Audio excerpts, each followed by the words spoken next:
For our total contract price, how much is the total contract price of Pagsibol Village Duplex Home? So, ito po ay yung project natin na Pagsibol Village na duplex house sa Barangay Timalana, Cavite.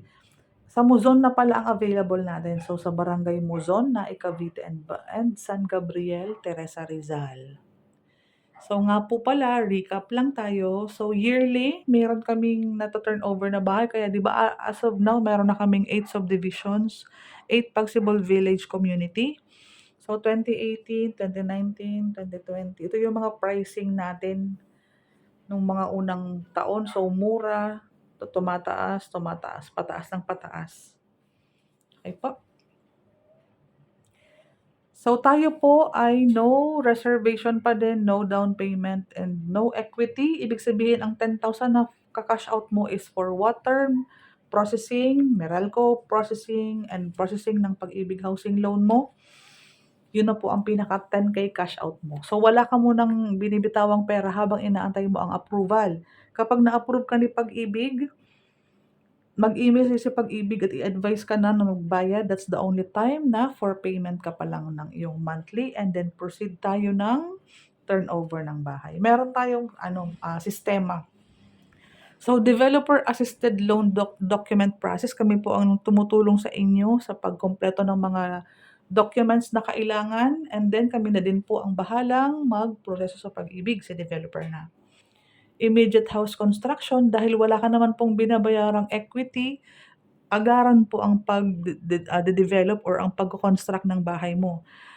For example po, sa other project na meron kami, kailangan mong magbayad ng equity, payable ng 12 months. So, inaantay muna pong ma-fully paid yung 12 months equity or down payment doon sa other project bago po yan i-file sa Pag-ibig. Dahil first hand, dapat fully paid mo muna yung sinasabing down payment or equity natin. So, kaya Pagsibol Village po, wala pong gano'n. Zero down payment, zero equity. Kaya po, ko-complete na natin agad ang documents mo para maka-secure ka ng 1 unit at mai-process agad sa Pag-ibig yan kapag due na po ng filing. Okay? Kaya po siya tinawag na immediate construction. Again, walang cash out, wala kang kailangan bayaran, so kino-construct na siya. Para habang pino-process sa Pag-ibig hanggang matapos yung bahay mo, mas mabilis po ang ating turnover. Free transfer cost nung ating title.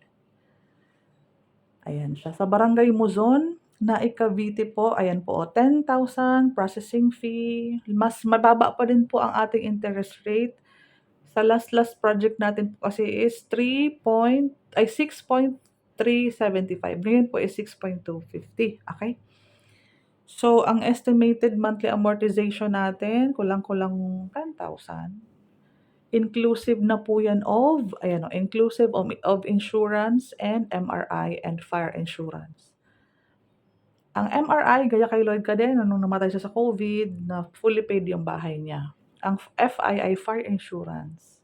So, ang total contract price natin will start at 1.5 million. Nagbabago lang po ang ating computation kung tayo ay depende sa location, depende sa kung main road, kung corner, nag-iiba-iba po ang ating presyo.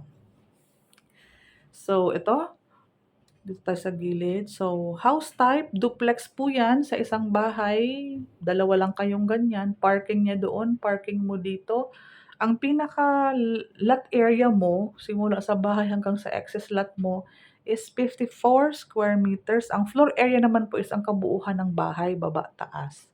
45.5 square meters kasi covered na po ang kitchen area. Ayan, ipapasa ko po 'to sa inyo pero para maintindihan mo lang, sample computation only for Pagsibol Village, Southern Naik, Barangay Muzon, Naik, Cavite. Total contract price will start at 1,460,000, zero equity, kahit corner. Loan value kasi nga walang bawas, ibig sabihin walang equity payment, so 100% loanable sa Pag-ibig. 10,000 na cash out mo is for water, Meralco, and installation ng Pag-ibig, installation and Pag-ibig processing. Kapag kapag ikaw ay 37 years old below, 30 years sagad ka pa. Monthly mo kay Pag-ibig is 9,815, 31,000 ang salary, i-di-discuss ko yung sa salary mamaya. Dapat po 28 ang basic plus food allowance, mga pera or cola para ma-hit natin ang 31 or up. In the event na ikaw ay 42 years old na, asan na 'yan? 42 years old, 25 years ka na pasok, around 10,400, 32,000 naman ang salary mo and so on and so forth, andiyan siya. Tandaan po natin na habang tumataas po ang edad mo, bumababa po ang loan term mo at tumataas po ang monthly amortization mo at tumataas po ang required salary natin, okey? So, yan po ang dapat nating maunawaan. Okey po? And then sunod, for Pagsibol Village, Magalang, Pampanga. So, medyo mataas ang starting natin do'n, nag-start na sila agad ng around 1.5 M, zero equity din. So ayan, screenshot mo siya, oh. So ang starting natin doon 9,800 pero 32,000 ang salary required natin. 42 years old, 10,000, 35 ang salary. So ayan, paki-screenshot. I-screening ko naman kapag nag-usap naman tayo sa Messenger ko. So sa co-borrower, next video.